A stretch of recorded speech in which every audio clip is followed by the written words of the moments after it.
And so, but then the issue of this Reno Omokri genocidal narrative and all. So Reno Omokri is someone who has been a propagandist, and he was a co-PDP supporter, right, in throughout Goodluck Ebele Jonathan's time, and also immediately after Buhari came to government. Reno Omokri, he had no any person that he hated the most than President Muhammadu Buhari. So most of his speeches then and a lot of things that he was saying, like I can tell you that 90% of them, they were all lies. It was all propaganda. In fact, he was saying that there is Islamization, there is colonization. There was absolutely nothing that he didn't say during Buhari's government. So every Nigerian citizens of common sense and rationality knew that then Reno Omokri was just spewing a propaganda.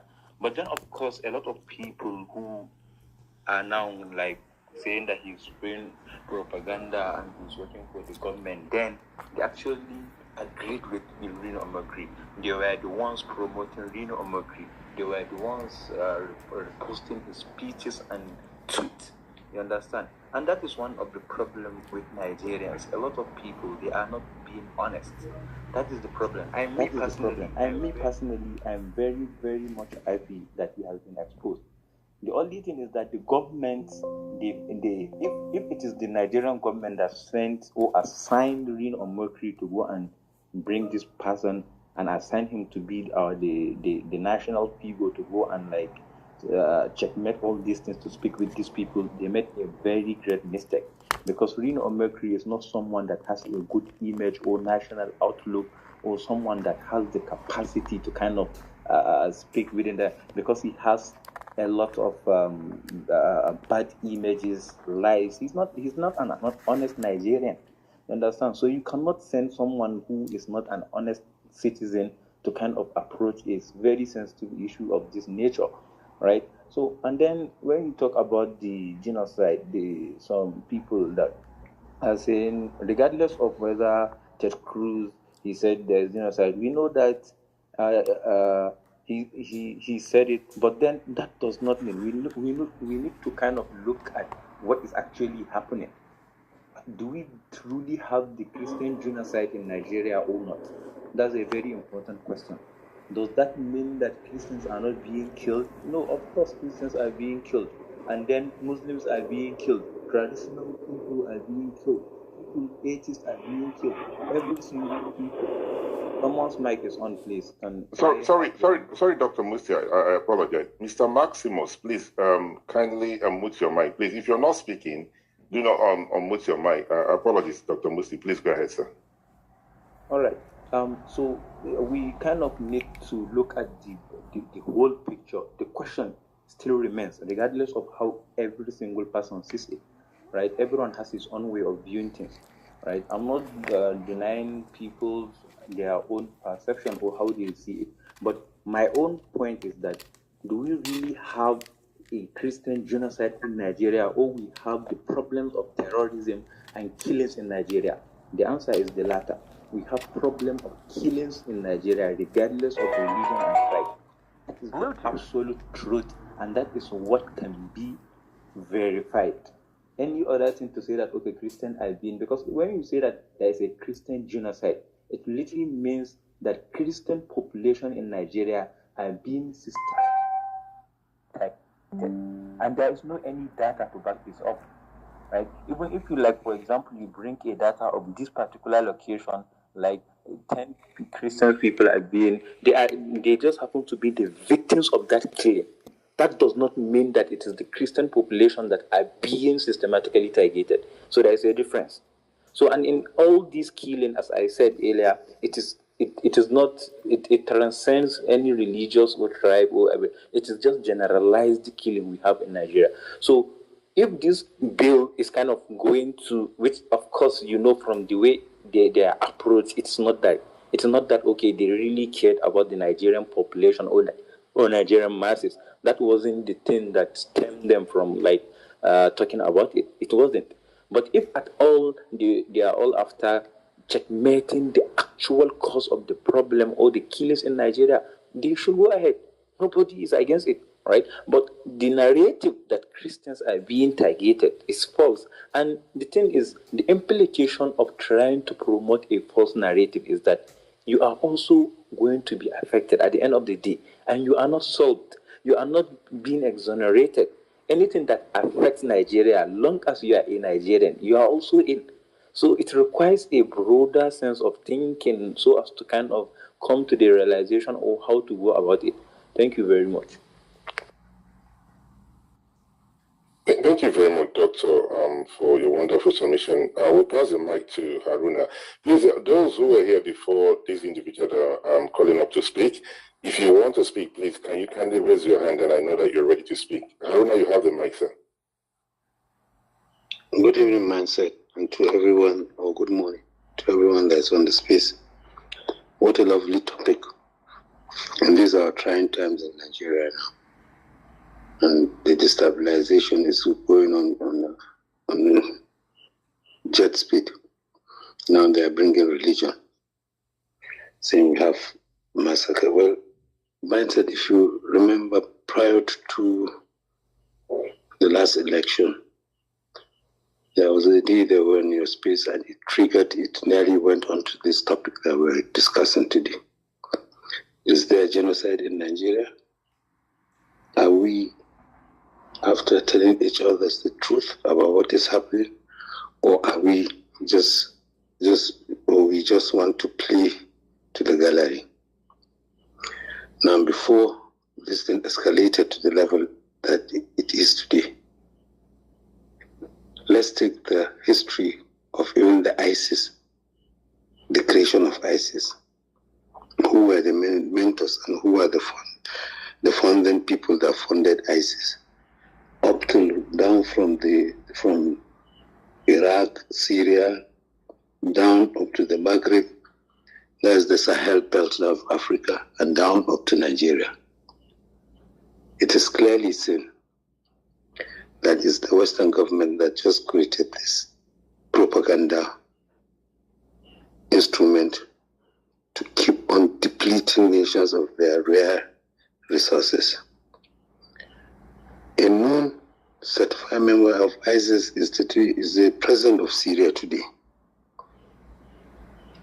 who has been tagged and called all sorts of names before, but today he's been celebrated all over the world. So where's the morality now of the Western world? What are they going to tell us? We saw the assassination of Idris Deby, trying to block the inflow of arms into Nigeria from the Libya axis down to Nigeria. We saw how he was assassinated at war front, barely 48 or 72 hours after he left Nigeria, and held a discussion with the then president. We're seeing what's happening in Libya. We're seeing the attempts on the president of Burkina Faso and so on. We've seen how they've taken up. This is an international conspiracy against Nigeria, and nobody. We should all see it that way. Where are the inflow of arms coming to this terrorists we are talking of? How are they getting? Are the arms manufactured in Nigeria? And why is it that most places that have mineral resources and these places are prone to these attacks of these bandits? Why is it so? It started with Roslyn, with the Northwest, started Boko Haram in the Northeast. Agreed, we have problem. But who are the sponsors of this problem? Where are they getting their arms? That they have high caliber arms, even better than the Nigerian army. Just last week or 2 weeks ago, we saw drones that have warheads flying in Maiduguri. Then the pictures were made available on media, on the timeline. Where are they getting this? How are they moved into Nigeria? We have a very big corridor from the Sahel down. All of us are affected. But in Nigeria, our case is different because we don't even agree that we have that problem. We are painting this as a religious thing. When the people in Zamfara, are they Christians? The people in Sokoto, Katsina, predominantly being killed every day, are they Christians? Are you going to tell me that in your own Sheldon, all the people killed in your own Sheldon are Christians? in Barikin Ladi, in Du, and so on. They are all Christians, no Muslims in the crossfire, no atheists, no traditional worshippers. We should stop painting this thing as a religious thing. Believe me, the number of people killed in the Northwest in the past 4 or 5, 10 years, or 8 years, let's say 8 years, are more than the number of people killed in Boko Haram crisis in Borno State. How many villages have been wiped out completely? Let's take Zamfara State. They wiped them out completely. The remnants will report and they will mobilize people to come and bury them. They are praying over dead body. They are killed at the same time to join the people they are praying. Countless of times, we had 200, 300, 400 people wiped out. But because the media too is not helping matters, we have sensational journalism trying to approach this thing. Politics has entered into everything. Well, agreed. The media, you will pay the tolls, dictate the piper.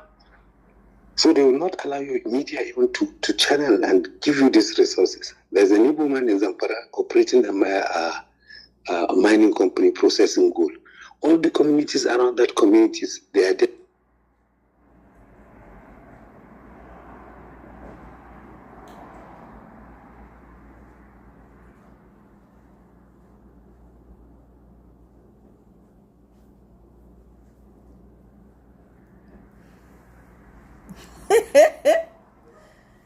Ebi celebration today na Fela birthday. Happy birthday, happy posthumous birthday to Fela.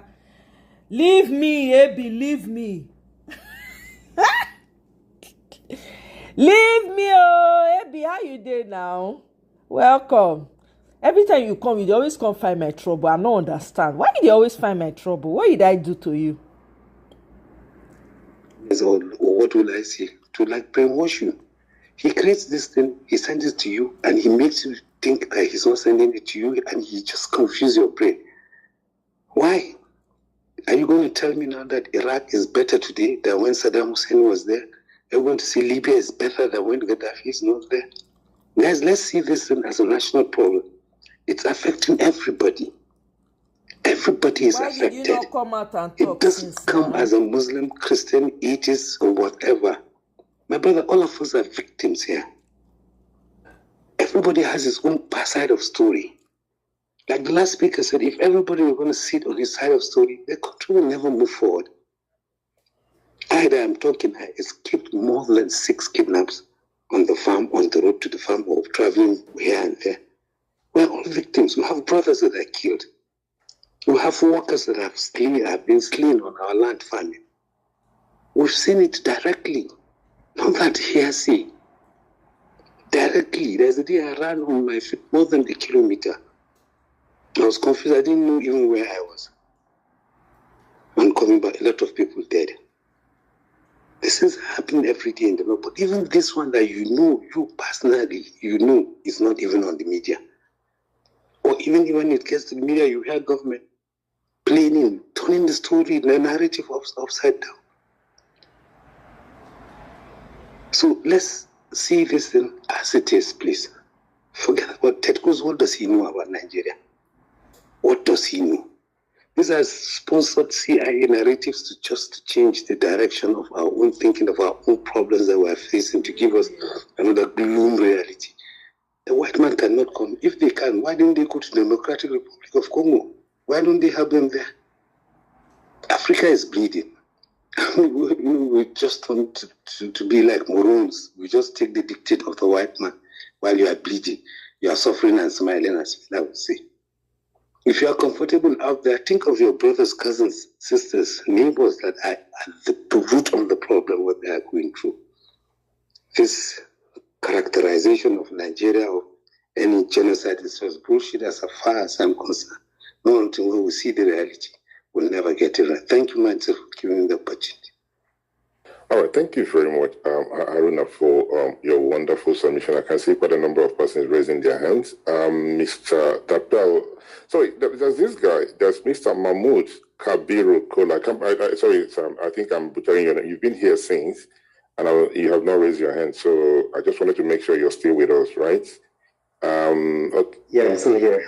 Okay, please, if whenever you're ready to speak, do raise your hand, then we'll pass the mic to you. Let it not appear that you've been here with not allow you to speak. So, okay, so Mr. Yusuf, you wanted to respond to that. Mr. Sheya, I will come back to you. Please bear with me for 1 minute, right? Let me hear from Mr. Yusuf. Yusuf, please go ahead, sir, quickly.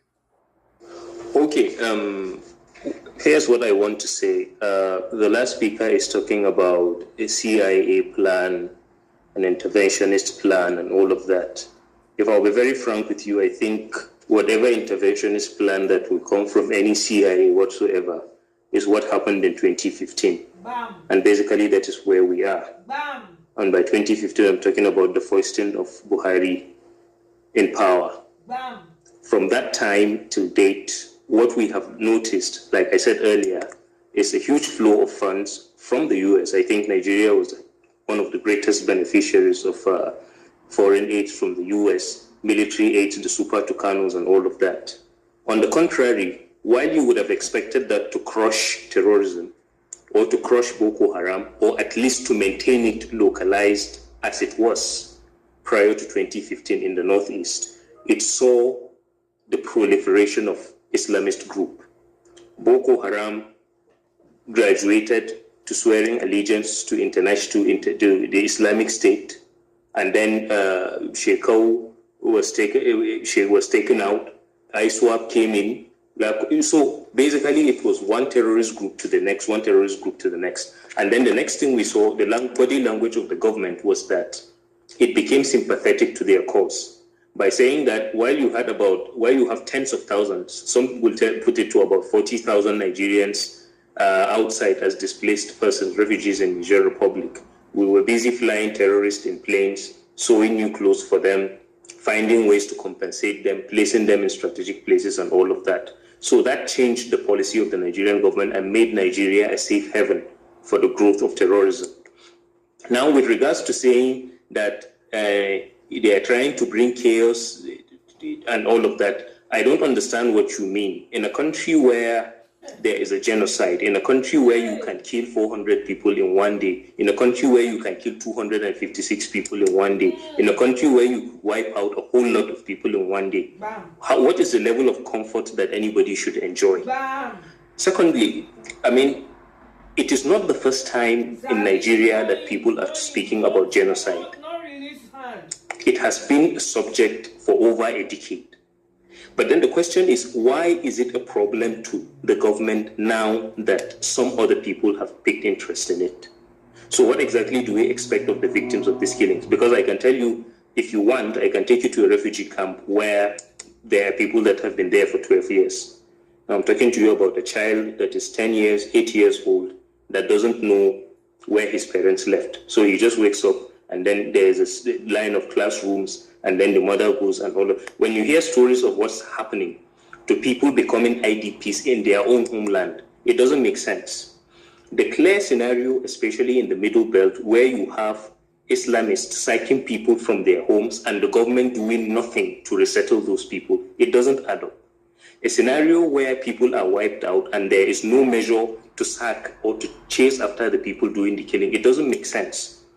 The scenario where each time the people cry out, for instance, in Kaduna State during Nasir El-Rufai's reign, each time the Christians said, this has happened to us, this has happened to us, he was in government, Buhari was the president, it was easy to just shut them up by claiming they are just crying out so that international funding will come. And that was basically how they shut down the Christians in Kaduna. But the dirty things that took place in Kaduna then are not things you want to hear about. And then the question still comes back, and I hope you don't take it personal. When the Christians say there is a Christian genocide, why is it that the Muslims, when they speak out and talk about the fact that Muslims are also dying, it is not because they want justice for the Muslims that are killed, but they just want to silence, they just want to debunk the notion that there's a Christian genocide. Why are we particularly interested in just rejecting that notion? Because it's looking as if the argument is all about, let us just try to prove that Muslims are also killed, and then we will just solve the problem of genocide. Which country will not kill the people that are killing its citizens, but just try to prove a point that it is not only these people that are being killed? And I've said it before, I think I made these examples on your space mindset some time back. I said, looking at the way people are being killed, if today the citizens of Zamfara will say, this is a genocide, because I said, one day we will put the killings of those regions on the table. We want to look at the kinds of people that are being killed. And whether we accept it or not, we know they are Hausa Muslims, because we don't know of Fulani settlements where these guys go in and rape their women and sack them and all of that. The worst that will happen is for you to hear that they killed 60 people. Why? And then the Fulani man will tell you they stole 15 cows or 30 cows and all of that. But we don't know them to be massacred by anybody. Wow. And then the other subject you will look at is who are the people doing the killing. They are well-armed groups that are strictly, composed of Muslims. So it's not as if we have a Christian terrorist group, possibly of Southwesterners or South-Southerners or Middle Belters, operational in Sokoto, in the northern part of the country, and all of that. There is a common denominator between the massacres in southern Kaduna, in Benue, in Niger, in the southwest, on the plateau, and all of that. And it's the same people doing the same thing, following the same pattern. But we still want to tell people that because the international community is saying there is a genocide in Nigeria, it is now that problem is coming. What problem do you want to talk about when you can bury 200 people and their life goes on as if nothing has happened? What problem are you talking about when in the same country there are people that for the past 10 years have not entered their village and can't go to their village? Trees have grown in houses, grasses have grown everywhere. So it just doesn't add up. And the notion that it is not a Christian genocide, I will still ask, why is it that Muslims are actively trying to fight against the notion of Christian genocide? Basically, is it because it is not a Christian genocide, or is it because the perpetrators of the act, talking about the foot soldiers and the sponsors of the genocide, are Muslims? It's not every Muslim that supports what's happening, but the people pushing these things happening are there. Sheikh Mahmoud Gumi came out, I think, some days back and said that we should take an example with what happened between Hamas and Israel. So let us negotiate with terrorists. Why should anybody be talking about negotiation with terrorists in Nigeria while they are still killing people? So there are sympathetic narratives that come strictly from Muslims that leave people worried. It leaves more questions than answers. It's a country where people are sacked from their homes and killed. And the pattern of killings in other parts of the country, there is no Christian that has woken up to say that no Muslim has been killed. But what we are saying is each time it is a Christian community, the attack is not random. It is deliberately aimed because this is the faith they believed in. The simple reason is because the people perpetrating it are Islamists. That basically is the whole idea. We can continue denying it, but it's just the truth. They didn't start it now. They have documented what has been happening long ago. You said, what does Bill Meha know about Nigeria? He knows a lot. He has been reading the post. He has been reading people's complaints. He has been reading petitions that have been written and all of that. So he knows a lot about Nigeria also. So it's not exactly as if Nigeria is blind, the world is blind to what has been happening in Nigeria. The time to focus on it has come. That's just it. Sorry, mindset, I took a little extra time. It's fine. It's fine. Thank you very much. For those who are asking how are these people getting this information, don't be surprised who's listening to all these spaces. So when you guys on spaces and you're saying things, there are people listening because this thing is free for everyone to listen. But before I pass the mic to the next speaker, I listened to Mr. Haruna and I had Mr. Yusuf respond. Let me quickly read out the investigation, their findings. Let me read this in so that might actually make sense to the next speaker. This is from Mr. Mike Arnold, who have been to Nigeria, and this is their findings. Say, I declare this without any shadow of doubt. The campaign of violence and displacement in northern Nigeria and Middle Belt, Nigeria, does indeed constitute a calculated, current, and long-running genocide, in capital letter, against Christian communities and other religious minorities without any reasonable doubt. So I just want us to underline that, he mentioned Christian communities and he said against other religious minorities. I hope that we understand that. So, when we're looking at it, I do not want us to feel that, okay, this is only about Christians. I mean, they're saying that there are other minorities, right? Religion, whichever religion it is. So they're talking about Christians are being killed, and at the same time, there are other minorities. So let's not lump it that this whole thing is just about the Muslims and everything. The government invited them. I'm saying the government because, Omokri, for all I care, he worked for the government. And these guys came to Nigeria for the fact finding. They've been to everywhere that they need to be. And they said, this is exactly what's going on. They used the capital letter. I can send that to everyone who cares to read the report. So, Mr. Shea, you have the mic. Let's be very mindful of time. Haruna, please, I will come back to you. Bear with me for a minute. Mr. Shea, you have the mic. Good evening, sir. Good evening, everybody. My name is Shea Gumewa.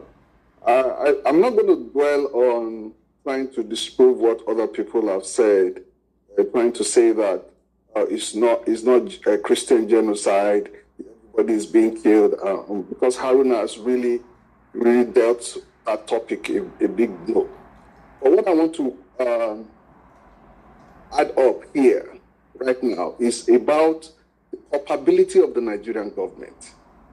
You see, because of politics, we spend so much time in Nigeria playing around. That's what we do. We just play around, fool around a lot, forgetting that everything we say online, in the newspapers, government, all those things that Bayo Ononuga says, and all those things that government officials are saying, Boala, all these guys, people are listening to everything.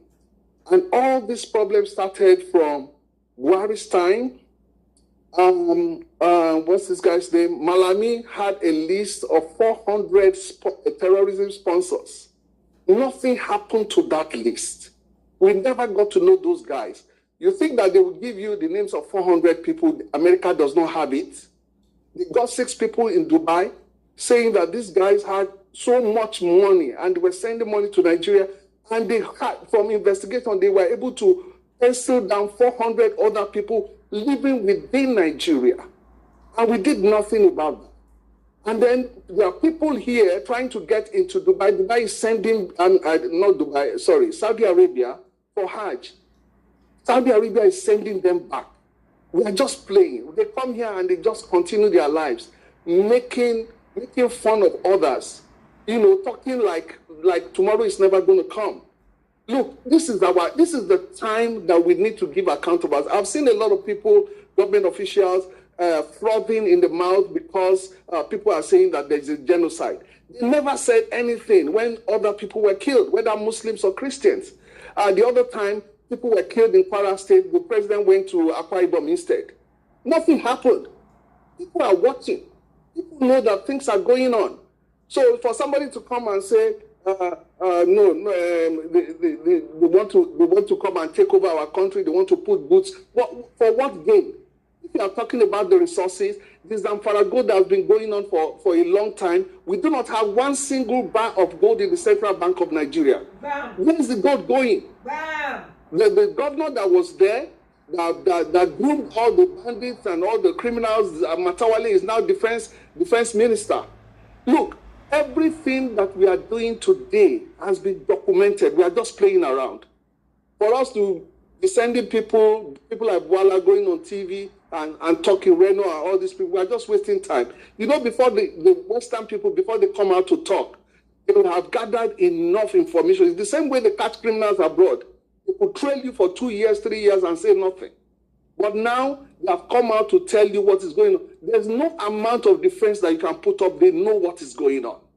We have government officials who come out every day talking in favor of Hamas. We had Hamas people coming here, visiting Femi Fani-Kayode, visiting government officials in Abuja, and we are joking. You think they are not tracking us?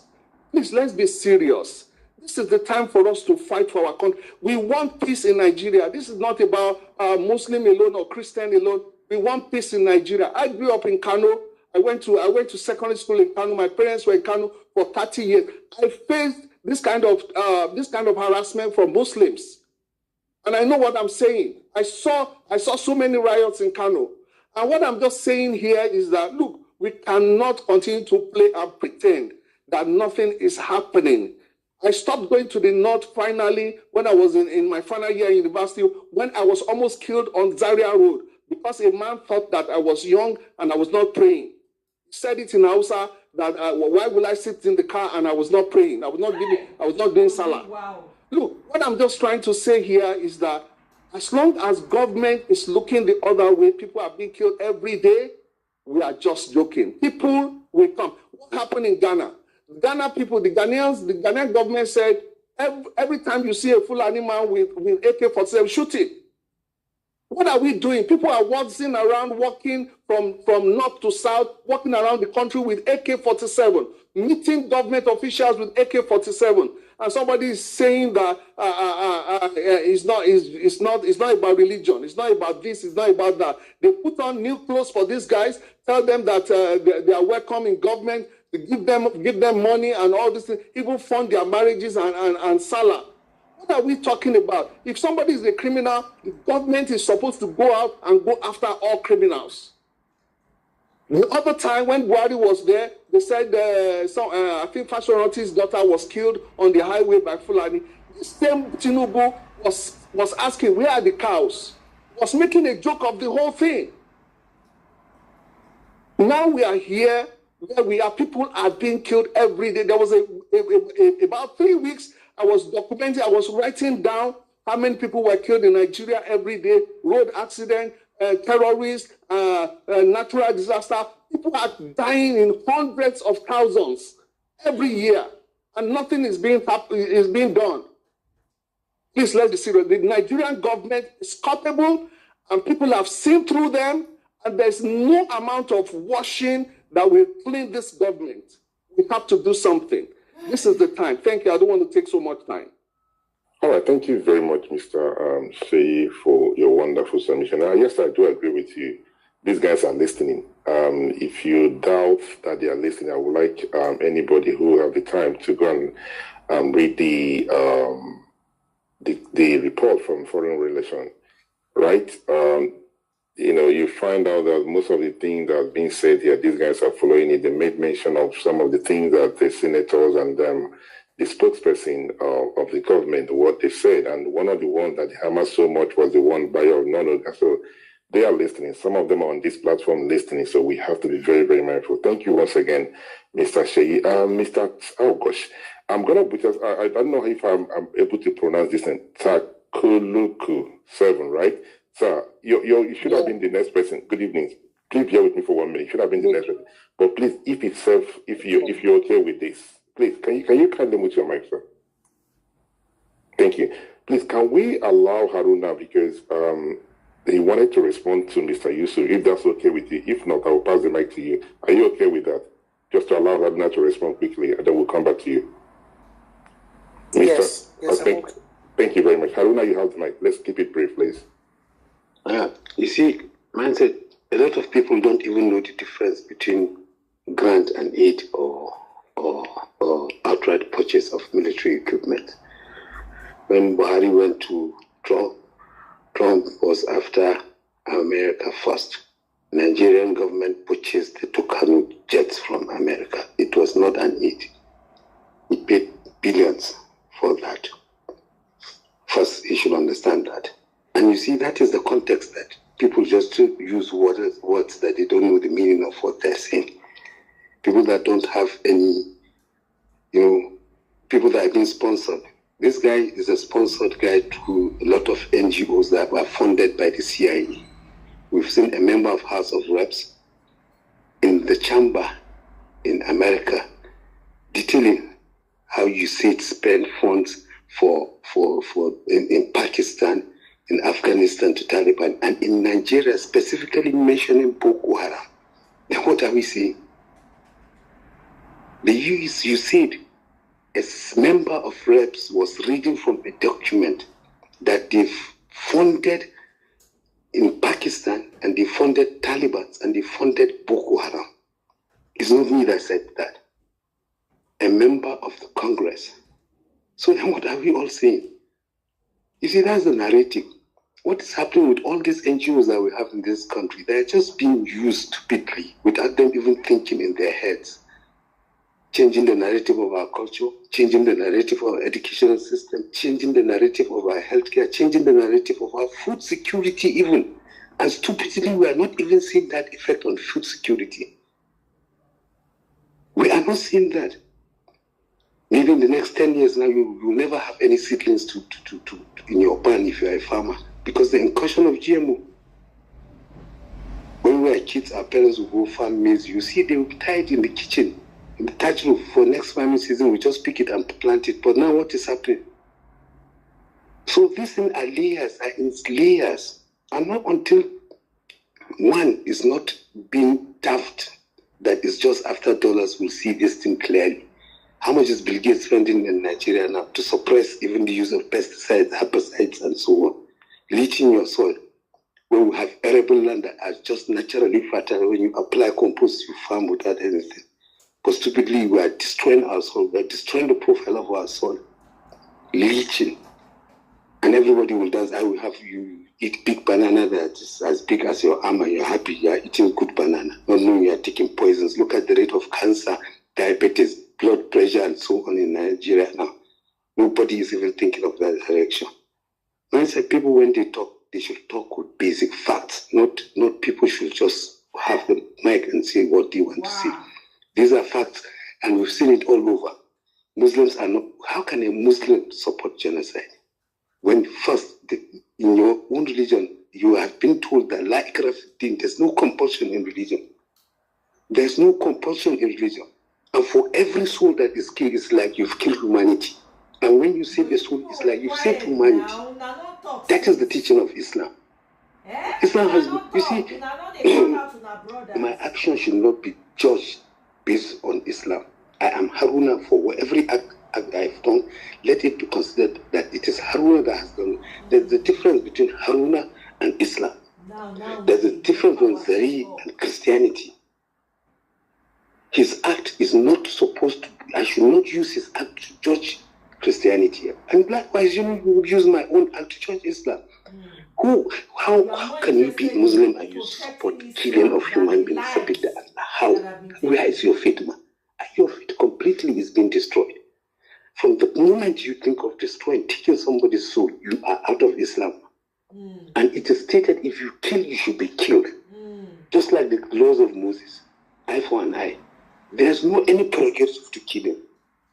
In Islam, there is no any, say you, manslaughter or no, killing is killing straight. Because you do not create that soul, you don't have the power to take that soul. Thank you, man. So let me thank you. All right, thank you very much, Haruna, for your wonderful response to the question that to Mr. Zayu and the other speaker. Captain, I hope you're still with us. Captain, please, guys, I'll come back to you, sir. Let me quickly find out how my co-host is doing. Captain, are you still with us? All right, because there are quite a number of individuals requesting for the mic, and I'm not able to see them, so I'm hoping that Captain can help, but Captain is not responding. So, okay, let's continue. Where is Mr. Dapper? Please, can you hold for a minute? Is that okay, sir? Can you hold for 1 minute? So not 1 minute, please. Can you hold for a few minutes? Let's hear from Mr. Takulu. Gosh, Mr. Takulu, if that's okay. Let me know butcher your name, sir. Good evening. Yeah, good evening. Yeah, good evening, sir. Good evening, everyone. I would like to respond like this because this is a very serious issue, and some of us have lost loved ones, and some part of our villages destroyed, and we are seeing the dangers. The fact is that as Nigerians, we don't want to be accountable, and I'll have to respond to Mr. Haruna because the issue of insecurity or the whole genocide stuff in Nigeria is dynamic. But it has a root cause. We have over 6 regions in Nigeria, or 5, if I may. And whenever it comes to terrorism, it always falls back to a particular religion. I'm not trying to call names because I just want to have respect for whatever we worship and whatever we practice as our religion. 2015, prior to the elections, we saw the threat from Buhari. We saw the whole gimmicks from the likes of El-Rufai. And we saw the build-up to the election. During Goodluck's time, the bombing and the rest. And it was coming from a particular region. But before then, the Niger Delta militants were disturbing down south. And it was because of their political, their birthrights. What government should have given to them naturally. They were fighting for it. It didn't have any religious angle to it or connection that, okay, people from the South are Christians and they are trying to pave their way into Nigeria and reclaim what is theirs. That aside, Buhari started this whole thing. The likes of Melafia, may so rest in peace, made confessions about all these things, exposed the likes of El-Rufai, Buhari, how they planned, how they brought in mercenaries from different African countries to help destabilize the country, because the president then was not, to them, fit to lead Nigerians. During the 2023 election, El-Rufai still made a statement that they replicated the Muslim tickets, and they are still going to do it at the federal level. That's the presidency. And it happened. And these same people are still in power while Christians are being murdered. And the issue here is not like, we are not saying Muslims are not being killed. But when Christians are being killed, what are the Muslims doing to help curb this? Bam. Everybody stays quiet.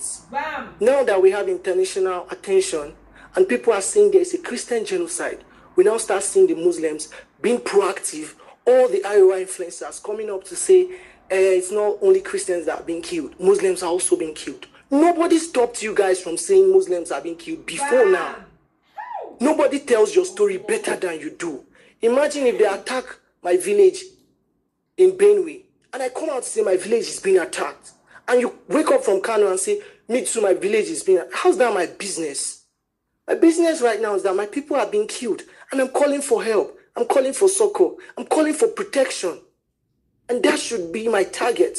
So if you have a problem for me saying my village is being attacked, and I need support, and I need help, and I need protection, it means there is something you are not saying. Exactly. That is the problem we have in Nigeria currently.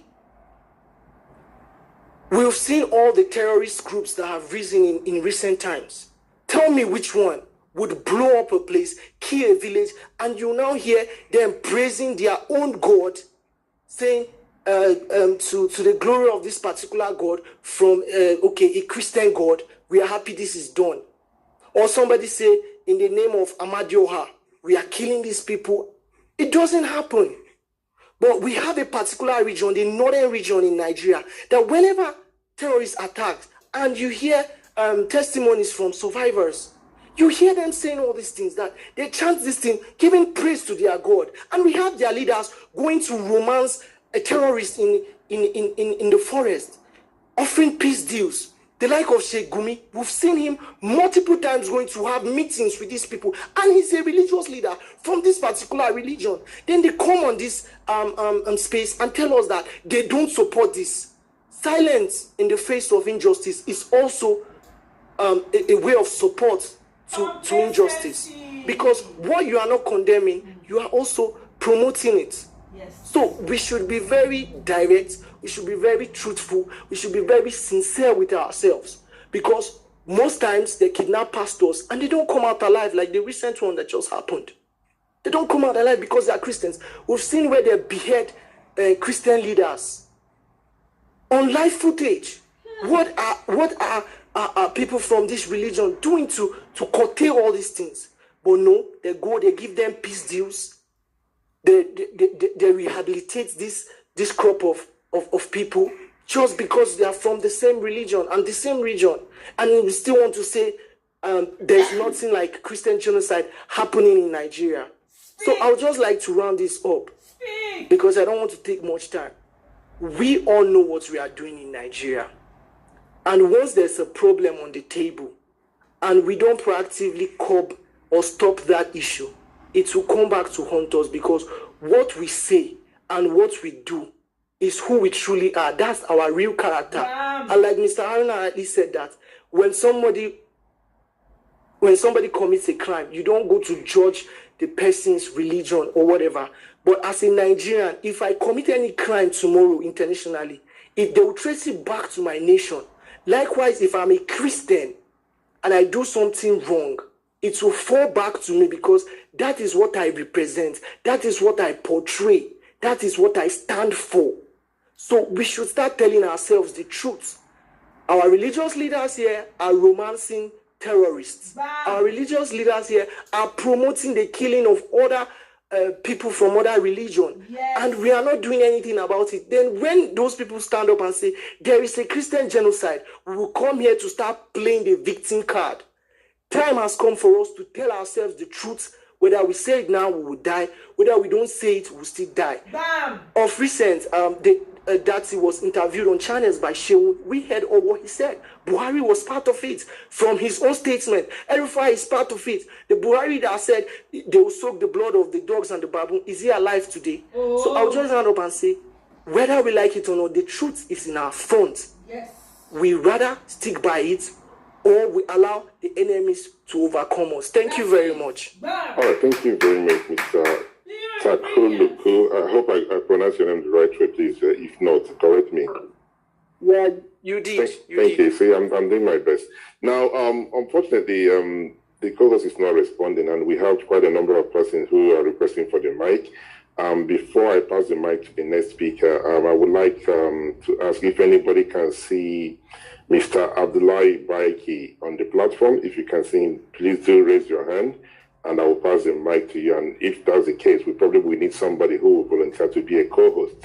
And the person will be somebody who has not blocked anybody. So we don't want to lose the persons on the speaker section.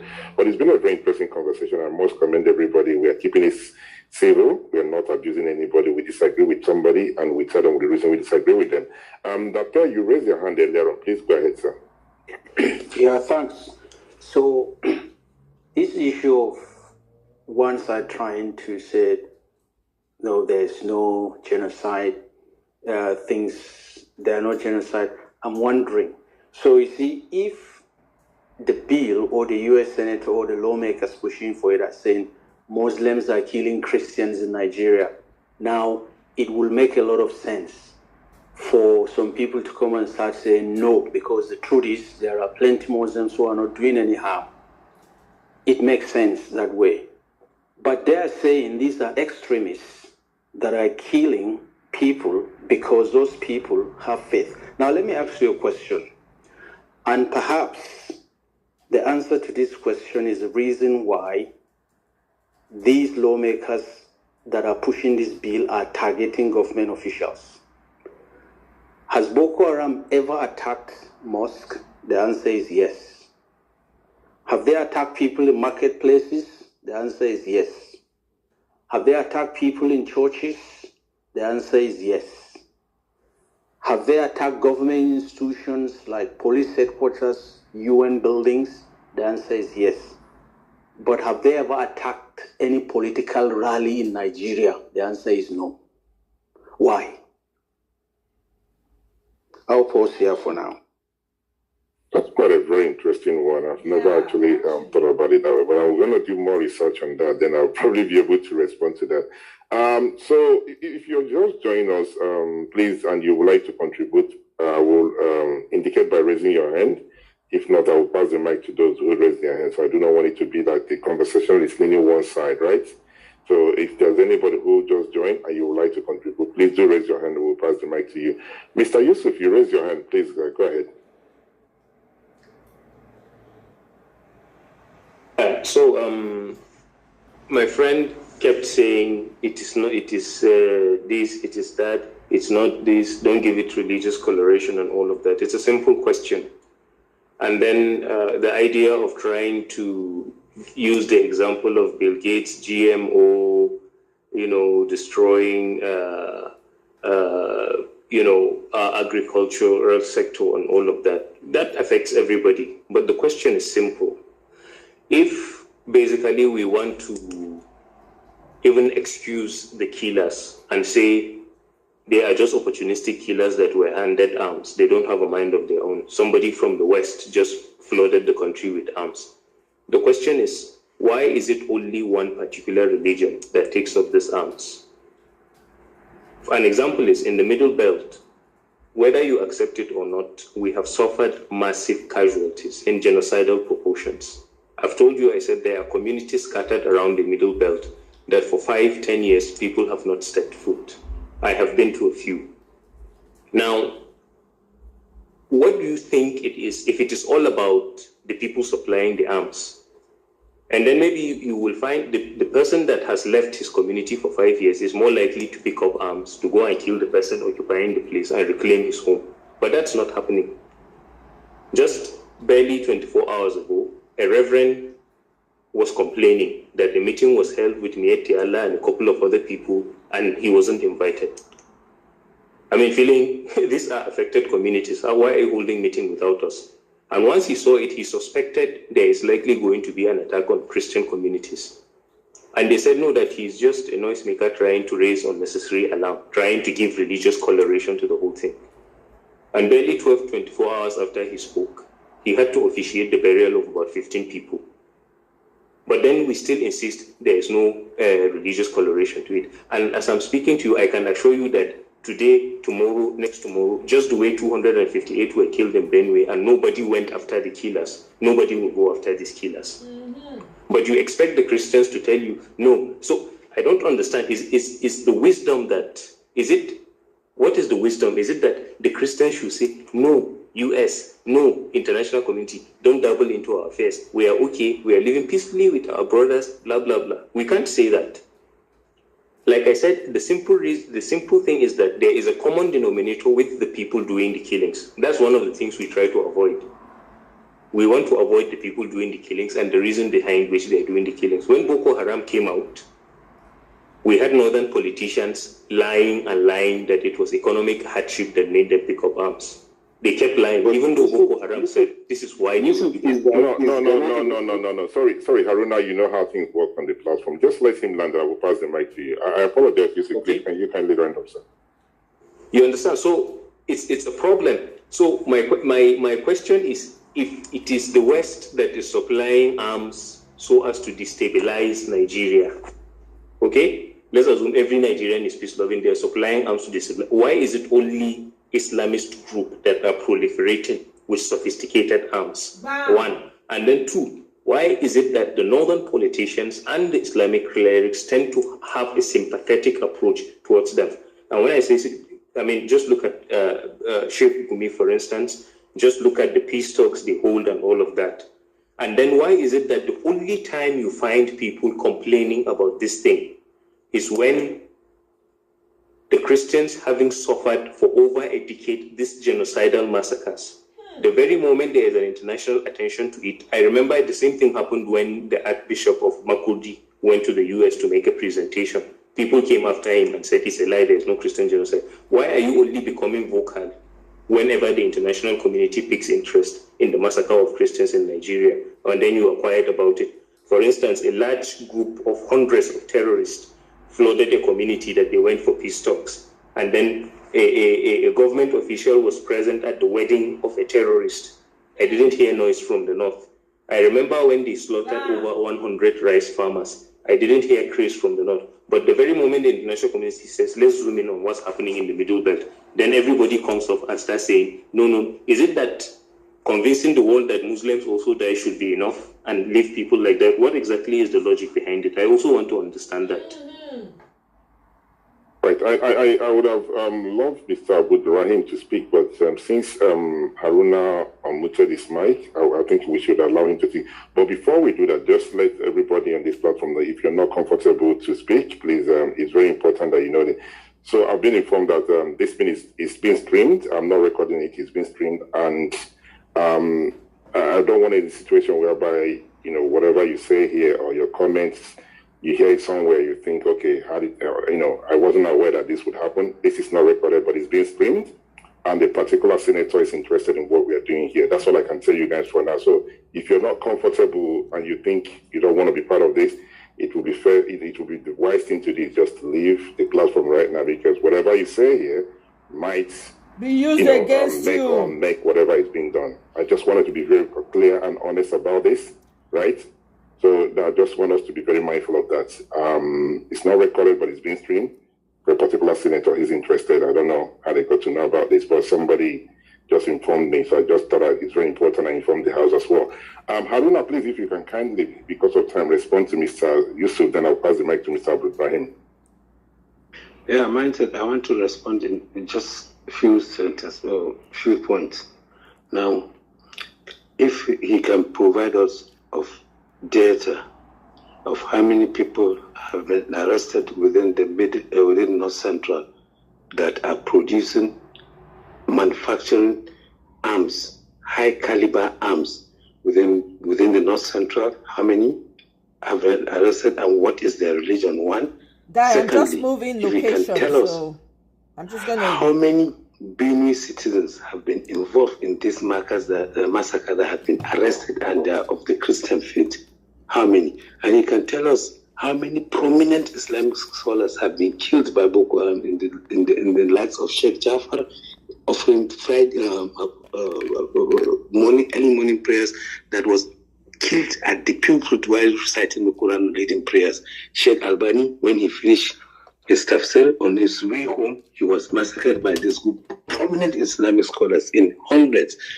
The late Emir of Kano narrowly escaped the Boko Haram onslaught of the central mosque in Kano, where he was leading Friday prayer, and hundreds of people were killed that day. Are we saying that this is not an act or a distant? Nobody is saying that people are not being killed. He's getting me all wrong. But the word saying that Muslims are killing Christians, no, me, I will not take that one. Because Muslims are also killing Muslims. But let's get the statistics. If you can get this record down, it's all there out. Even the head of DIC was in Jos, I think last year, when some people manufacturing weapons, he said he wants to take them into the planaries Daikon in Kaduna, so that they will train them and they will achieve they will take their own expertise. So what?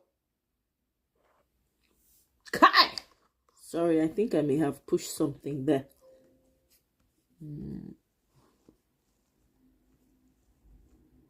This is damning, man. Divides. Let's take that home. For both divides. And it's really extremely nauseating. Because the soul is a soul. We don't create the soul, so you can't take it. You don't have any power to. Really? Let me use mine.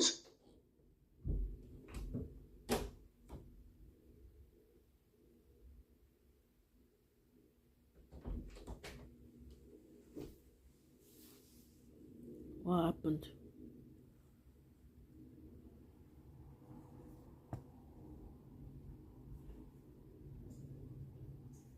Now they're talking. Eh? Both part of the report, not this particular one. This one that we have right now was written by Mr. Mike Arnold. But in 2020, Mr. Baiki was part of the individual that wrote the report about Nigerian silent slaughter, which started this whole thing, right? So it was in 2020. So when we talk about this thing, it didn't start overnight. So and he's requesting for the mic. I've sent him a message on his DM, and I've tried to follow him, but for some reason, I've not been able to do so. So I would need somebody who have not blocked anybody. If you can help us to be a co-host, please do raise your hand, and I would pass the mic to you to help us to be a co-host. If you have not blocked anybody, anybody, please. Roy, you raise your hand. I know you have blocked some persons, so what is it regarding, sir? Right, sir. It's just to respond and to add to what I said before. Yes, I've blocked so many people, but I don't even know the number of people I've blocked, so I can't co-host. It's just to my brother Haruna say he made a false statement, because nobody anywhere internationally or locally on this platform especially has said that Muslims are killing Christians, that the genocide is from Muslims to Christians. If anyone has said it tonight, I didn't hear that.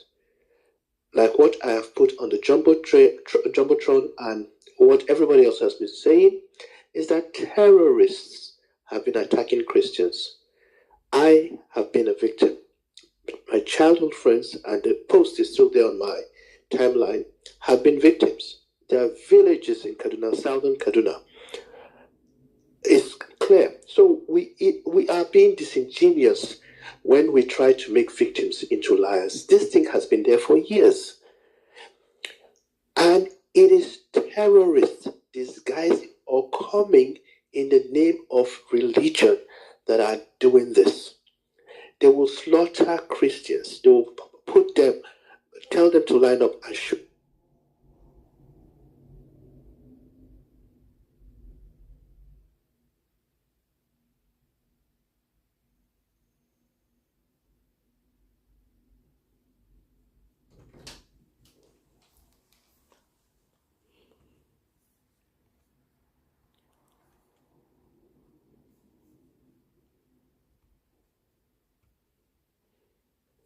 Asking for numbers. What other numbers do you need? Charity groups, non-governmental organizations, international organizations, the churches themselves keep a record of their members that are being killed, keep a record of attack, hospitals, all of these things. When people's limbs are hanging, they go to hospital, they tell their stories. And whether it's a result of incompetence or complicity by those in power,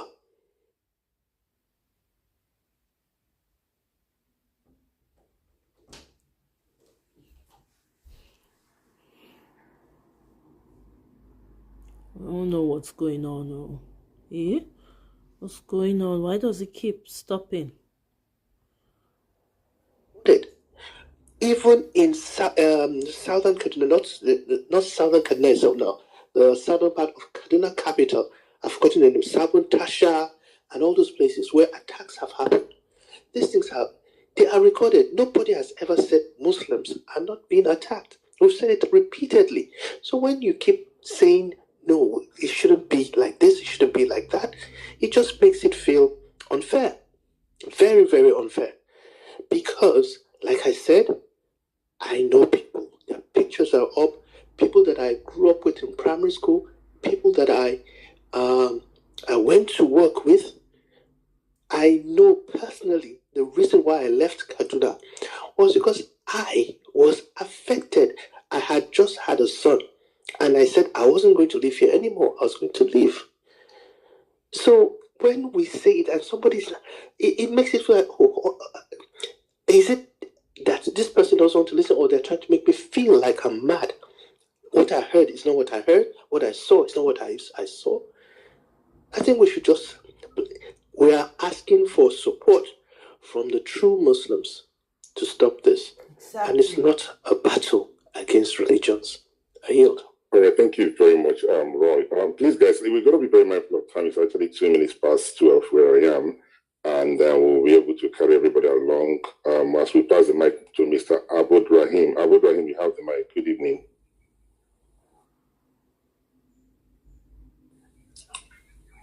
Mr. Abud Rahim, I think I pronounced your name the right way. Character is the third biggest cause of blindness. Religion and politics remain the first. Are you? Is it? Yes. Okay, please. Oh, yes, mindset. I'm having network issues here. I'm struggling with it. I don't know if you can hear me. Yes. Good evening. Yes, I can hear you, sir. Please go ahead.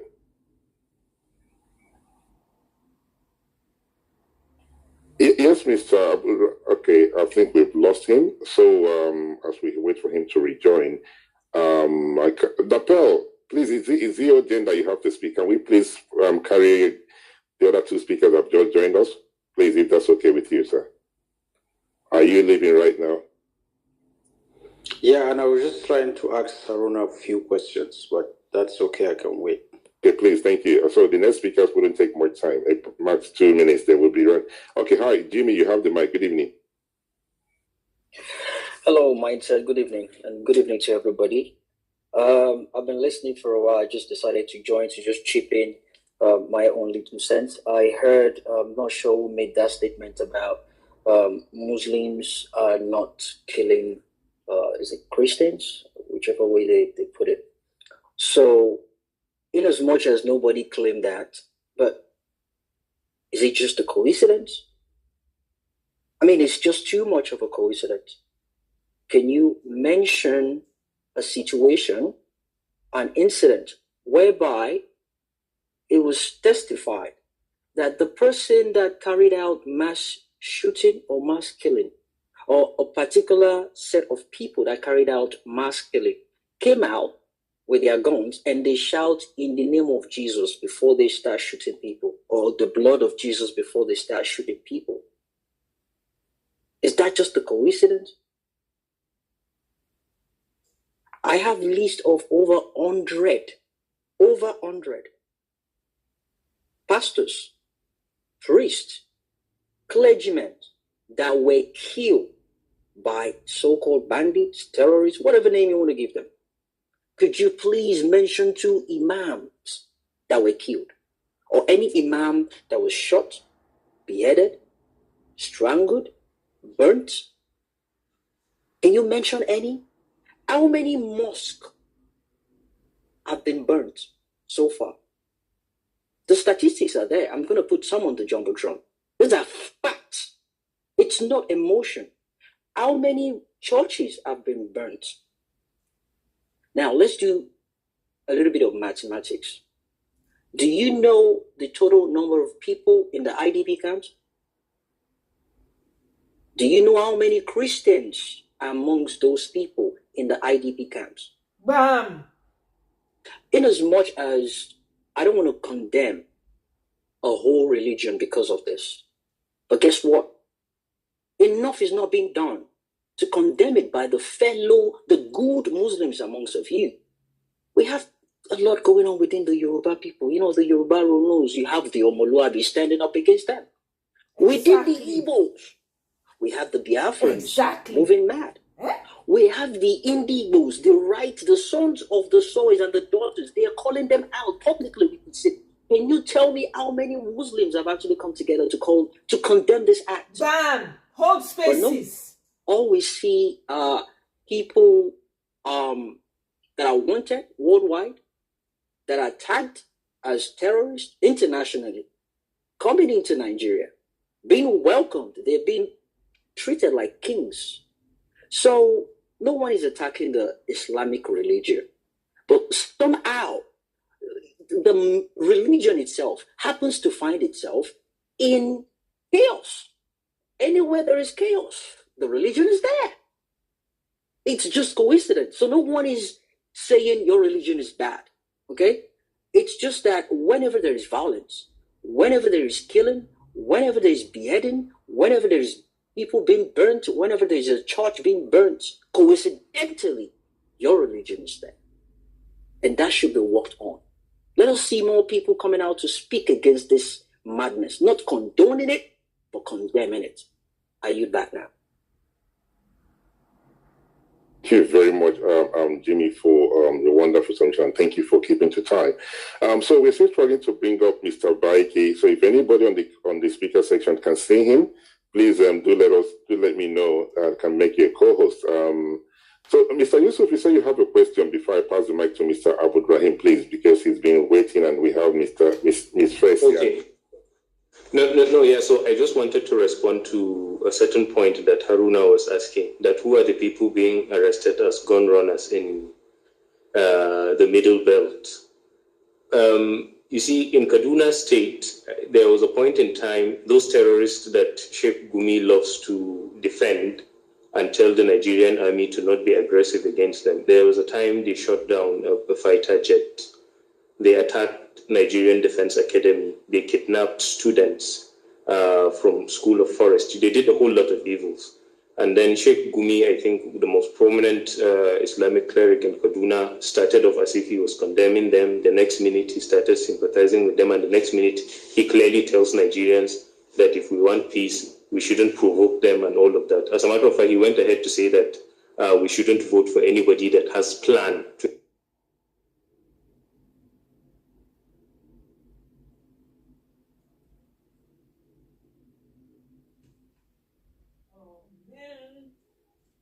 Man, what's happening? When the good stuff is happening, what's going on?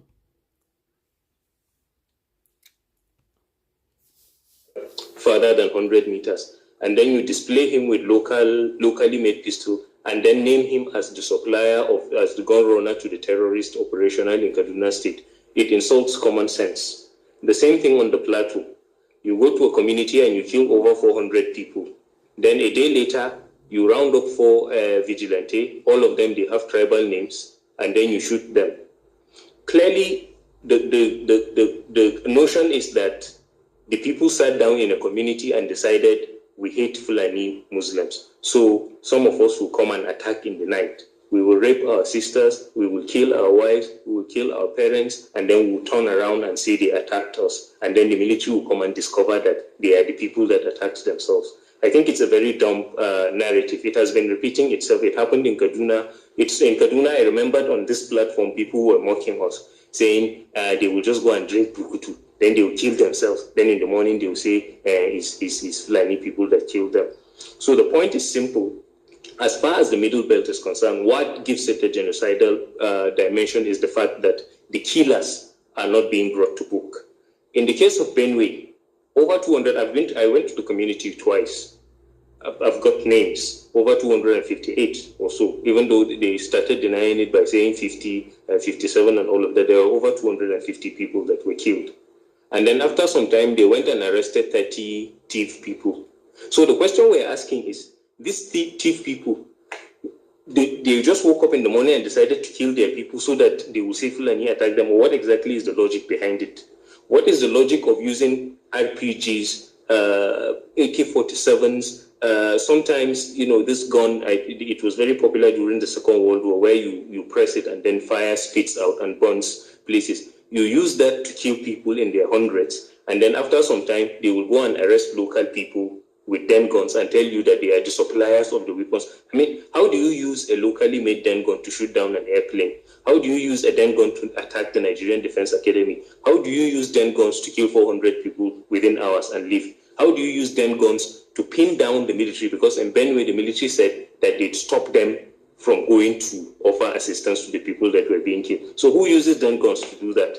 If you go to all of the stories that they bring about people in the Middle Belt saying they are gun runners, show me the kind of guns they are doing. You made mention of it. Show me the kind of guns they are using. I will bring you a picture of all of the people that Sheikh Gumi and a lot of other Islamic clerics have been visiting or have been advocating for, and show you the kind of weapons they are using. Then you will compare the den gun that somebody that is repairing grinding machine or doing den guns for vigilante is producing, and tell me how he is able to feed a terrorist group that can withstand the army or even overcome it. So it just doesn't add up. That narrative of saying that the people sit down in the community and decide to attack themselves, it just doesn't add up, please.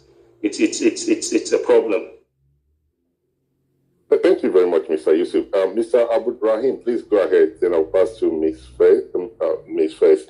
Abu Rahim, you're back on the speaker section. Marshall, good evening. Say good morning. I'm having network issues here. I will try to be very, very brief.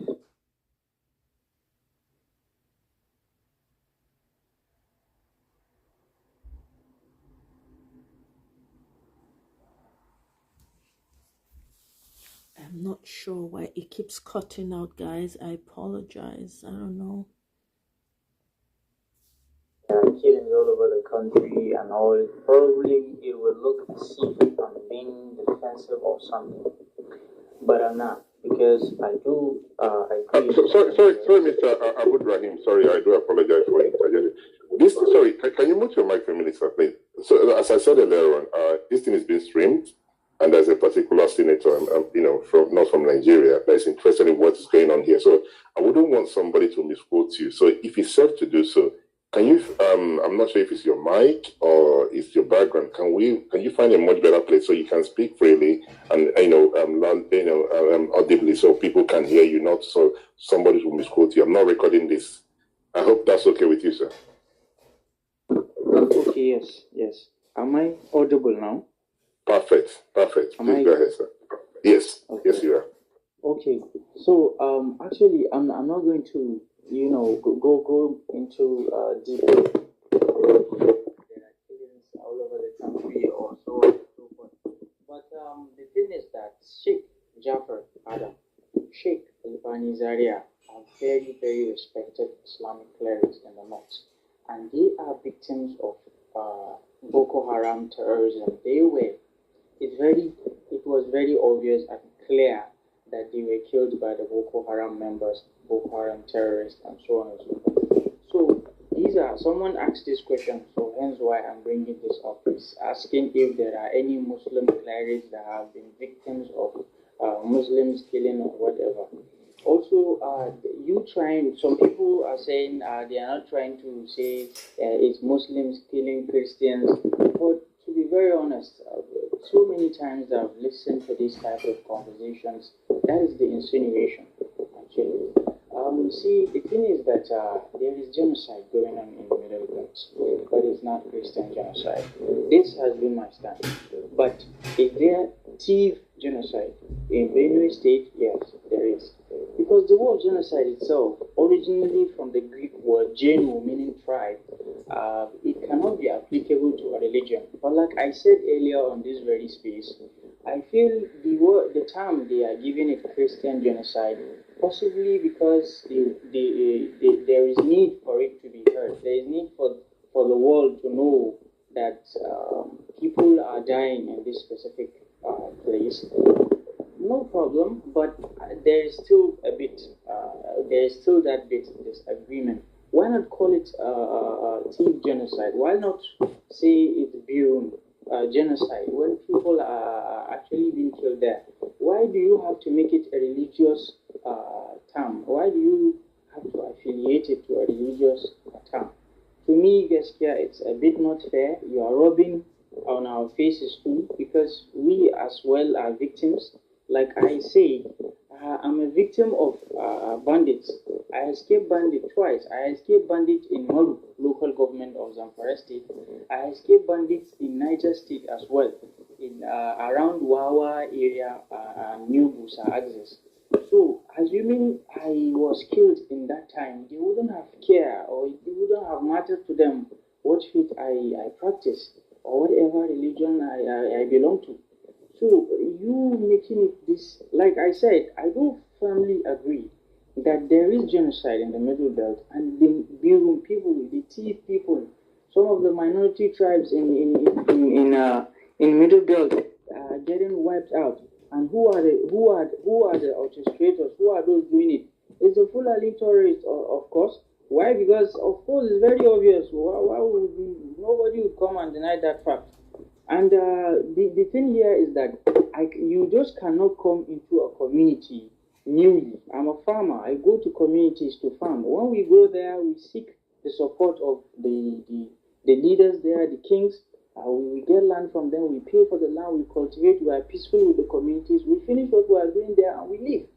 So why is it that when the Fulanis go into a certain community, they don't approach the kings, they don't release lands, or they don't, probably because there is some sort of leadership failure from the political class that have not sat down and say, look, listen, this is a very easy thing to solve. When you go to a community, seek permission, coexist with the people, the government can protect you, they can protect your investment.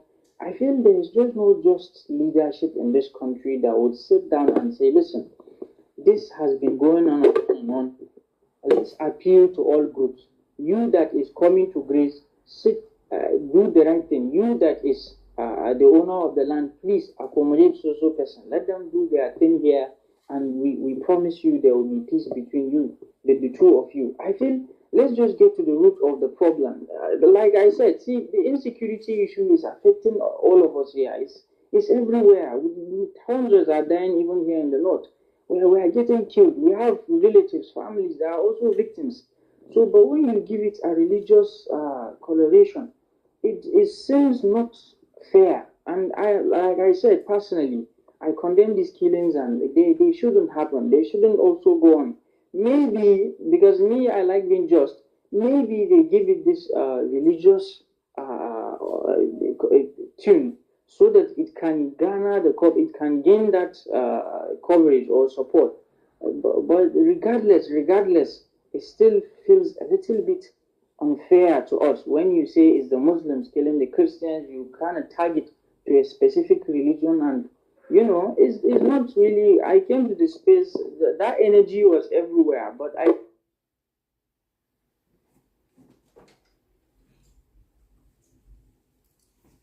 What is the point?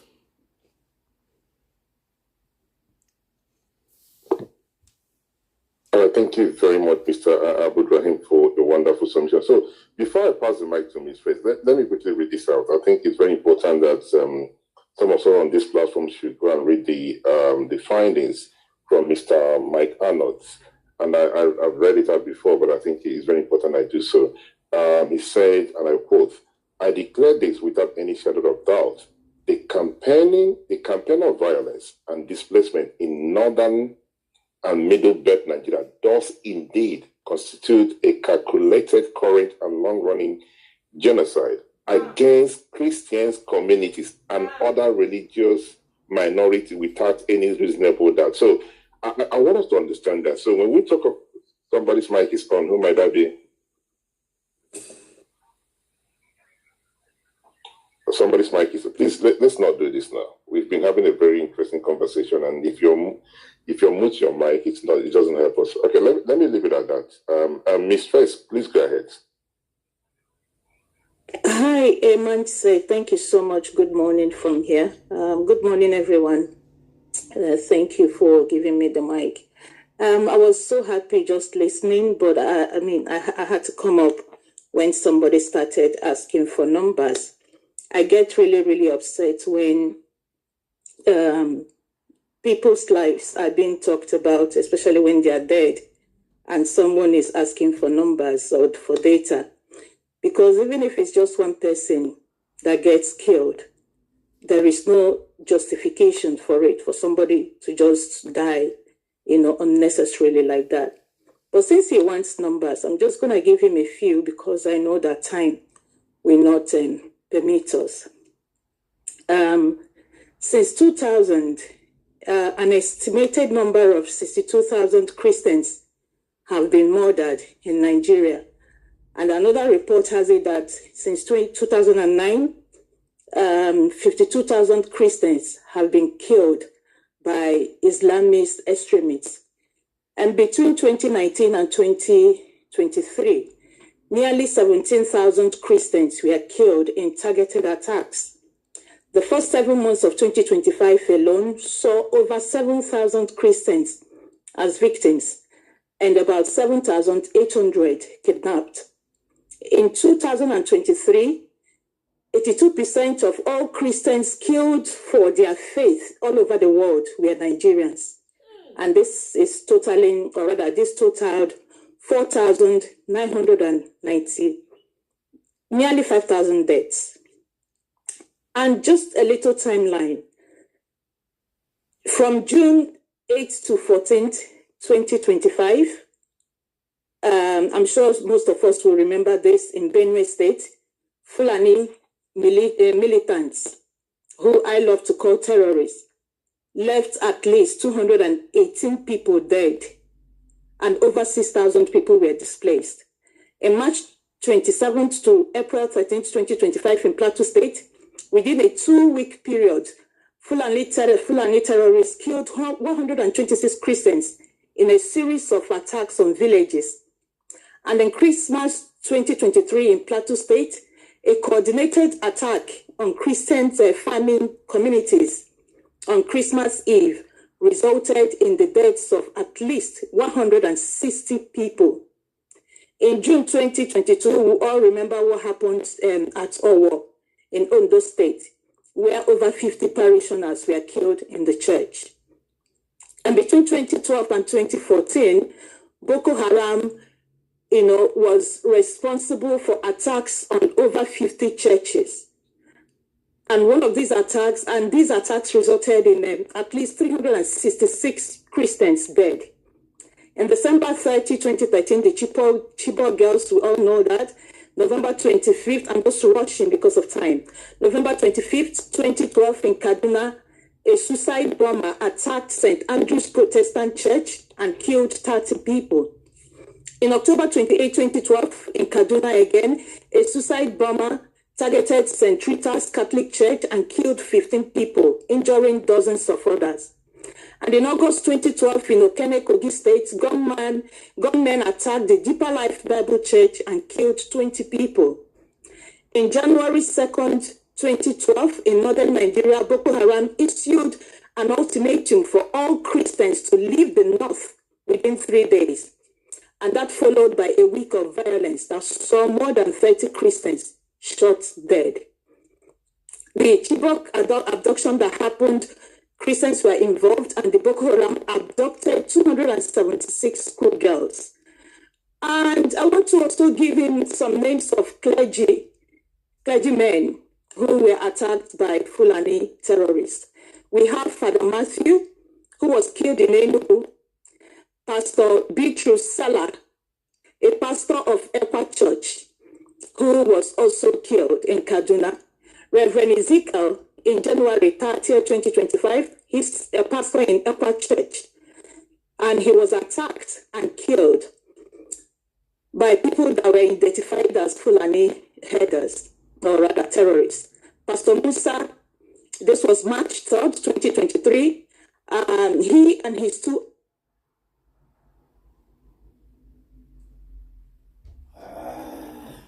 Man, what the heck is going on? Or is it this?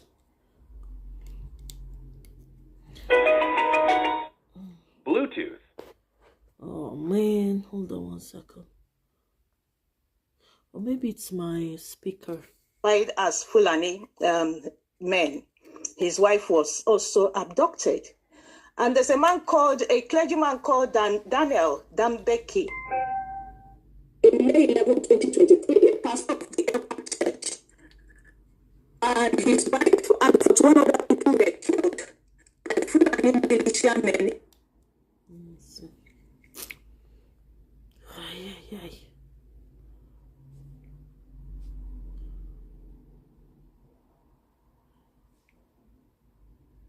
What the heck is going on?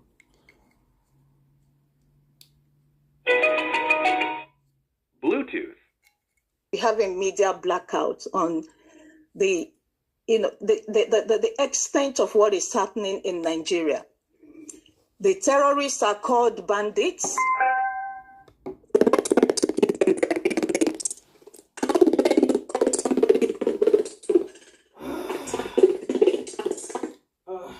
Man, what the heck is going on?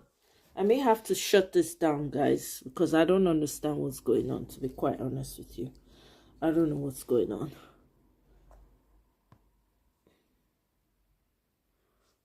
Try one more time. That's it. Okay. Okay. And the NBC will fine you if you talk about it. So, mindset, it's quite unfortunate, but I'm glad that at least, some people who are serious are beginning to take interest, because the Nigerian government, they are not interested in the citizens. That is why we are where we are. It is a failure of the government that we have terrorists locked in every corner of a country. Sometimes I just wonder, how is Nigeria even a country? How? How can you run a country with terrorists running amok at every corner? Your citizens are not safe even in their own homes. And, you parade yourself as a governor, you parade yourself as a president, you parade yourself as whatever. It's quite a shame. And just the last thing I want to say is that most people that talk about this do not come out to say that Muslims are killing Christians. And I don't know why Muslim brothers want to push that narrative. People are saying that Christians are being killed in Nigeria. And nobody is saying that Muslims are killing Christians. But you guys get triggered, or rather most of you get triggered when you hear that Christians are being killed. We're not going to stop talking about it because it gets you upset. That is the fact. Most people that are being killed are Christians. And it's up to you to talk about, if you have your own situations. But do not try to gag the Christians because you feel like when they say Christians are being killed, then the people that are killing them are Muslims. But then, like most people have said here, if you analyze what's been happening, there's a video that was making round last week where a whole village were being sacked and people were running away, and the people that were chasing them were shouting Allah Akbar. It's Muslims that shout Allah Akbar. And we have so many instances like that. In Igbo land, they say that na atụọ mbụ ọma n'ogwe, atụ abụọ ọma n'ogwe, atụ atọ ọma ọdịbụsị ogwe ka atụrụ aka ka apịrị akụ. Please, somebody should try to translate. I'm sorry about that. Thank you so much, everyone, and good evening, good morning again. All right, thank you very much, Ms. Faith, for your wonderful submission. Now, the whole idea of this platform is just for us to establish the truth, right? And in establishing the truth, sometimes something that some of the speakers will say, might say would trigger somebody. Do we have a problem of insecurity in Nigeria? Absolutely. Now, this is not the opposition or a pastor or an imam or any other person, who is not part of this government that invited these two gentlemen that came to Nigeria. It was Reno Omokri, who I want to believe that the government is aware of what he did. He invited these guys for a fact-finding mission, right? To find out if indeed there is a genocide going on in Nigeria. Now, the persons that he invited have gone around, they've come up with their report, and they concluded that yes, there is a genocide going on in Nigeria. The thing here is how the government will react to this. And I want to say this publicly. The government don't have enough time. I know, we don't respect time. I mean, we use this thing, African time, and I detest it. I dislike it. Right? If you don't appreciate time, then there's nothing. I can't work with the person. This is, by the way. We don't have enough time. What needs to be done right now is, let's admit that we have a problem. We have some of our brothers and sisters in the IDP camp who have been displaced by these terrorists. And I like the word you use, terrorists, right? Now, what would the government do in the next coming days, in the next coming hours, to show that we've acknowledged that we have a problem here? If you go to Zamfara State, we have an IDP camp. If you go to FCT, we have an IDP camp. Go to Benue State, we have an IDP camp. Go to Plateau State, we have an IDP camp. Go to Borno State, we have an IDP. Something has to give in. The government needs to show that they are willing to bring these people back to their homes. You can't kick somebody out and somebody take over their property, their home for over 5 years. And we say it's fine. Everything is not fine. We will be lying to ourselves. Right? And if there's any way anybody can help, I mean, say something when you see something. These terrorists will come after each and every one of us. But if we are going to lie about what is going on in Nigeria, we are not going to make a move.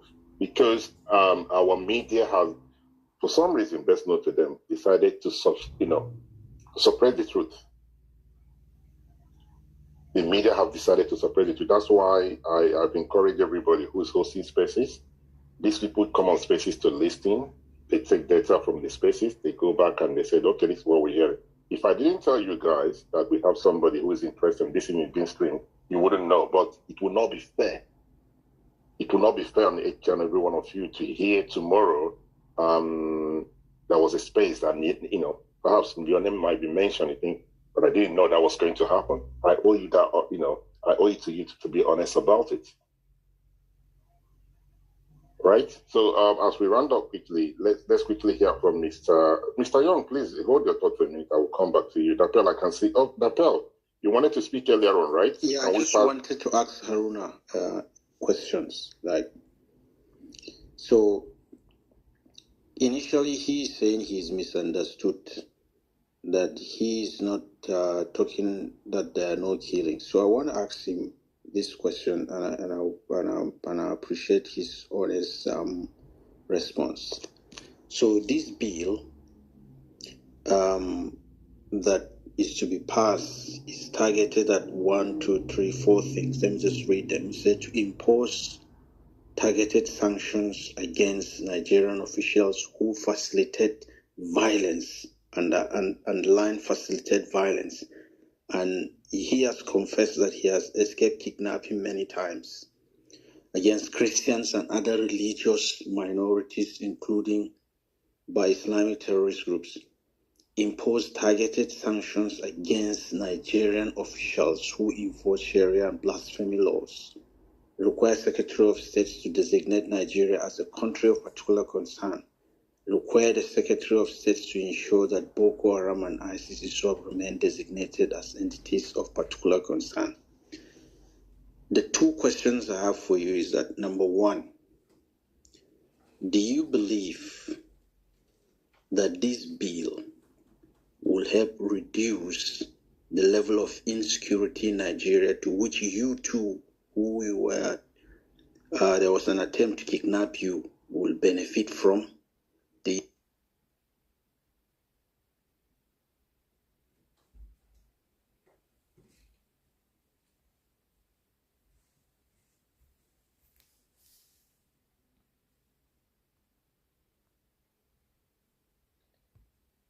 line several dimensions of insecurity in Nigeria.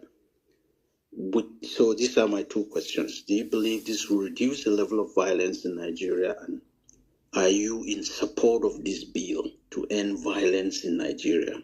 Thank you. Myself, can I answer him?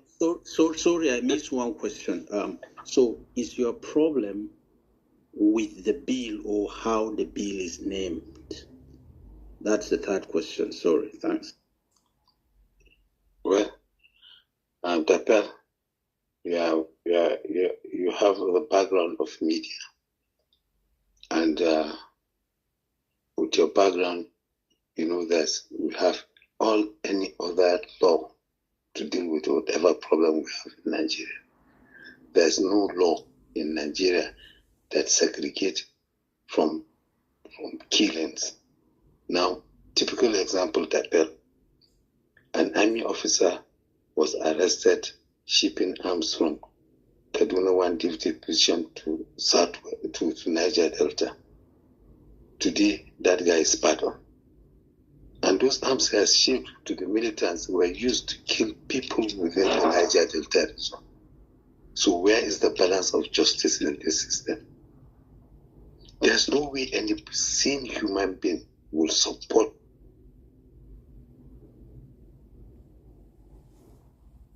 Call your people out. You want to be shouting, singing. For any bandit terrorist that is arrested, killing anybody in whatever, guys, if it will be to me, there's no point of, okay, you are talking of human right. What of the right of the victim? What of the right of the victim that was killed? Where your right stops, that's where somebody's right takes. If all these people were arrested today and we see them lined up and killed, it will set deterrent to other people. But you have people arrested, enmeshed in gun running, enmeshed in killings. Today they are walking free. So what are we talking about, Dapper? How can any sensible man support a bandit, a terrorist that was arrested, killing to walk free? And as far as I'm concerned, he doesn't even need to go to court. But because everything has pointed, he has committed the crime. So what are you waiting for? Waste taxpayers' money for nothing? That is the reality. But we are, how many bandits have been seen arrested, paraded, and tomorrow they are recaptured again in another place? How many? You see, we all have our various informations that might say that we shouldn't. But there are even officers that have been court-martialed because of they couldn't take it. They couldn't take this thing. And of an officer from Cross River, he had to hang himself when he was court-martialed. And everybody that knows he's from Meduguri, court-martialed him in Kaduna in one div. A major. So what are we saying? The truth is the truth. Like I've said earlier, if you've listened to me, I said an eye for an eye, Moses law. Anybody that kills, he should be eliminated. I have never condoned anything to say you negotiate. How can you negotiate? Somebody killed 200 people. Today you are negotiating for him to work. What of the right of those people that he has killed? What of the right of the victims? Their relatives? And so on and so forth. Just take Mariam Sandai case, for example. Now look at how it's been dramatized. This person is saying no, they do not agree. The other person is saying no because people are alleging he has been tipped. This is the kind of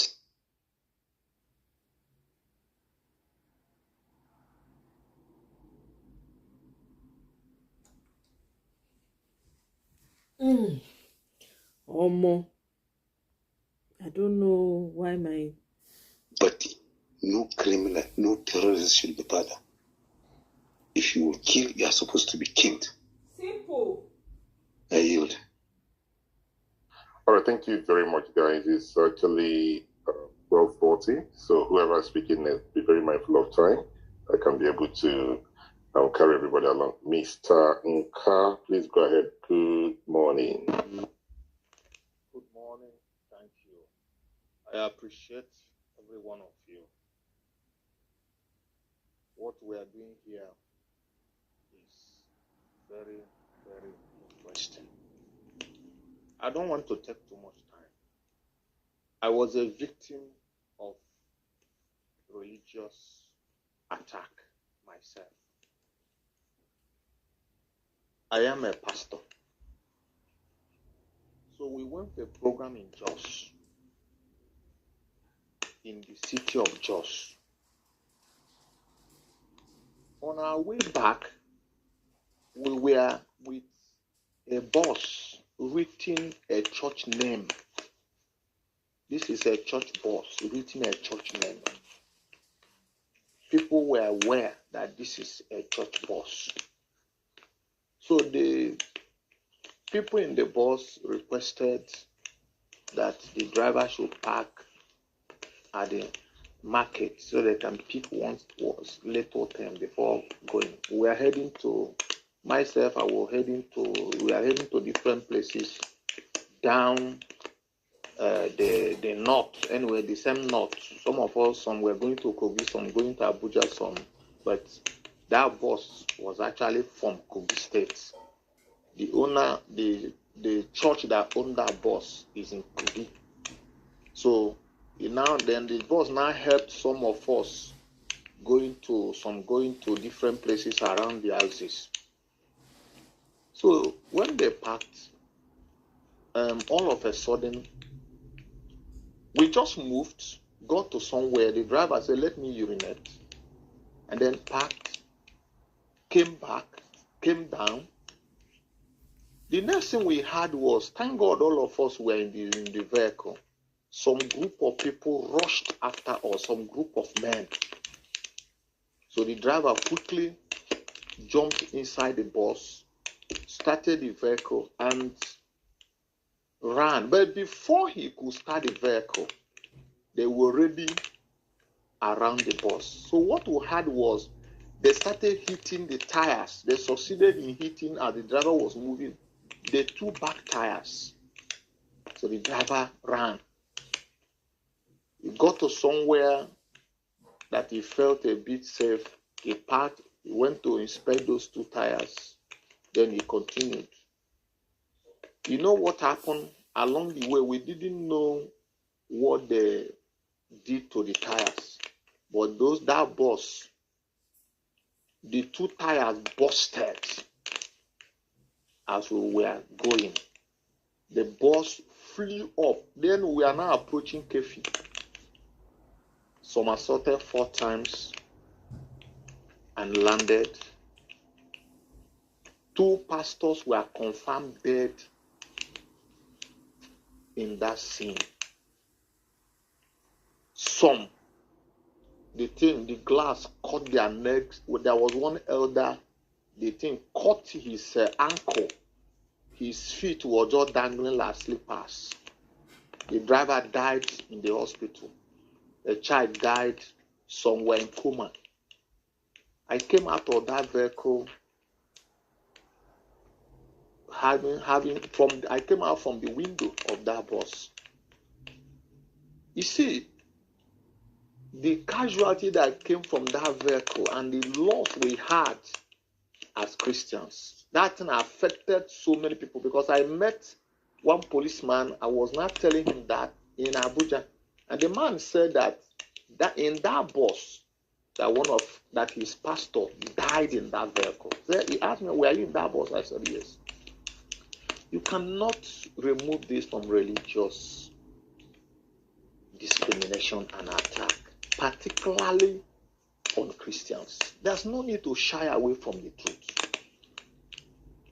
You know, the Sister Kechi that spoke made a proverb in Igbo.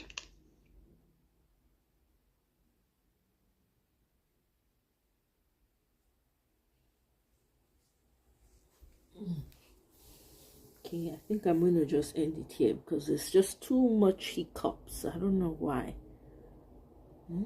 Too much, and it's about to end. Then the third one again lands on the log of the wood. One would ask, those arrows, were they meant for the log of the wood? That is an Igbo proverb. When something repeats itself over and over again, it points to a particular direction that some people are being targeted. The people that are targeting those people, who are there? There's no doubt that those people that attacked that vehicle were not hoodlums. No, they were Muslims. They were people that saw that this vehicle is a Christian vehicle carrying a Christian name on it. And they decided to eliminate everybody in that vehicle. Since they couldn't succeed, they damaged the tires of that vehicle. And that led to still the death, the matter of ministers in that vehicle and some elders, because that vehicle was filled with ministers, pastors. And you know, to kill one pastor, why the life of everybody is very important. Just think of when you kill one general. You know the meaning. Let us not dangle around this matter. We should face this matter and resolve it before it will consume all of us. People that are, when they talk of Christian genocide, they start resisting. Are they not seeing what is happening? Are they not seeing people killing people? Are they not seeing people dying? Are they not getting the reports? Are they not hearing it? Leah Sharibu, it is in this country we heard that they were kidnapped. The rest were released because they were Muslims. Some Christians denied Christ there and they released them. And she was held and still being held because she's a Christian. What do you say about that? I want to stop here. But what I want to say is that we should help one another. Let me say this before I round up. For those of us that are fighting, trying to block the fact that there is an investigation that they are massacring Christians here, they're opposing Christians. There's one man in my village. He used to, he believe in tradition, and he used to fight Christians, pastors. Someone one day called him and told him that this thing is doing, God will plant a real Christian in his house. That if he doesn't take time, it will consume him. It was like a joke. His first son got converted and is a pastor in Deeper Life. And Igbo man married a Yoruba lady, Yoruba sister. The man's case became complicated. Today, he is seeing that right in his house. For those that are attacking Christians, I believe that God Almighty is alive. God will plant those Christians in their homes. And they will come face to face with All right, it appears we've lost this time. Can anybody hear him? Is it from my end? Hello? Hello? Hello? All right, we lost you for a minute, so we should... Oh. Hello? All right, so...